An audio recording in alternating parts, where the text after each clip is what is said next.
I don't know whether we go back to Friday or think about what this means from here, but certainly a big re-evaluation of what the Fed does, a re-evaluation perhaps of inflation risks and a lot of volatility in bond markets. Yeah, I mean, Friday's reaction was really quite astonishing. You know, we saw more than 20 basis points of moves in the 2-year. That was the biggest move since back in April, where we actually had a big move up in yields on inflation. So it just shows you kind of how we've shifted from viewing inflation reports to viewing jobs reports as being kind of the big mover in bond markets. But I think that might be about to change.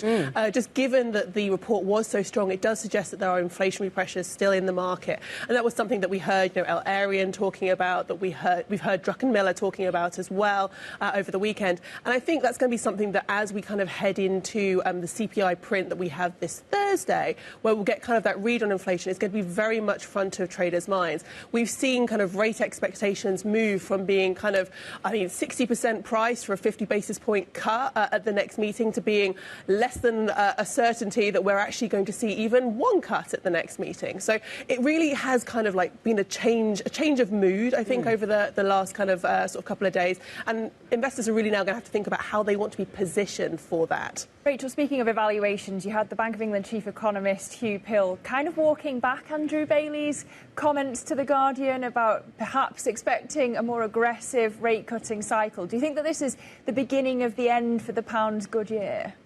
I think there is definitely a risk of that, because I think, when you think about what Bailey was basically saying, he was saying that the Bank of England wants to be more aggressive, or would consider being more aggressive, being more activist, if the data allows it to be.